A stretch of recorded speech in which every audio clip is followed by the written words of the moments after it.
வணக்கம். லக்ஷ்மிஸ் ஹெல்த்தி கிச்சனுக்கு அனைவரையும் அன்போடு வரவேற்கிறேன். இன்றைக்கு நான் முருங்கைக்காய் எடுத்திருக்கிறேன்.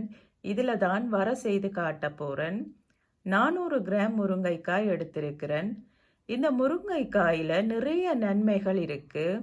எலும்புகளுக்கு நல்லது, சர்க்கரை நோயாளிகளுக்கு நல்லது, கர்ப்பமாக இருக்கிற பெண்களுக்கு நல்லது, இப்படி சொல்லிக்கொண்டே போகலாம்.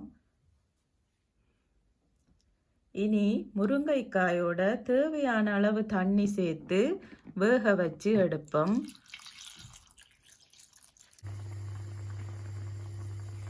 இப்போ பார்த்தீங்கன்னா முருங்கைக்காய் நல்லா வெந்து வந்துட்டு, இனி நாங்கள் இதுக்குள்ளே இருக்கிற சதையை ஒரு ஸ்பூனால் வலிச்சு எடுக்கணும்.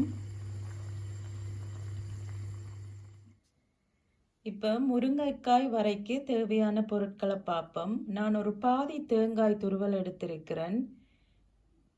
1 teaspoon Kashmiri chilli powder, 1 teaspoon மிளகு தூள், 1 டீஸ்பூன் மஞ்சள் தூள், 1 டீஸ்பூன் கறி பவுடர், உப்பு உங்களோட டேஸ்ட்டுக்கு ஏற்ற மாதிரி எடுங்கோ, 1/2 டீஸ்பூன் சீரக பவுடர்.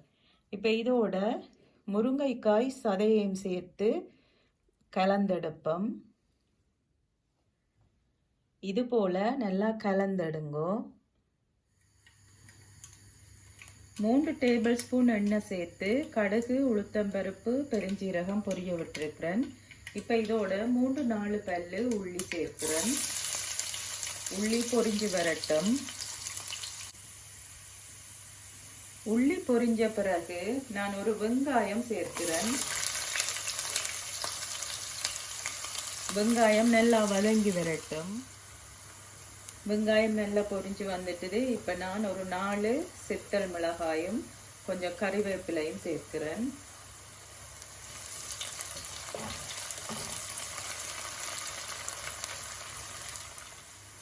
இனி நாங்கள் கலந்து வச்ச முருங்கைக்காய் கலவையை சேர்த்து நல்லா கலந்து விடுவோம்.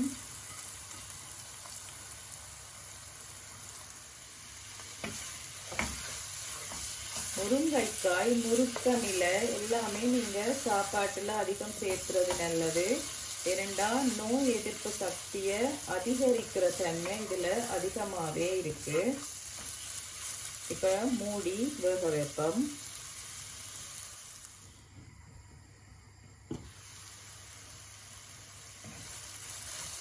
இப்போ வர தயாராகிட்டு ஒரு 5 நிமிஷத்தில் முடிஞ்சிடும்.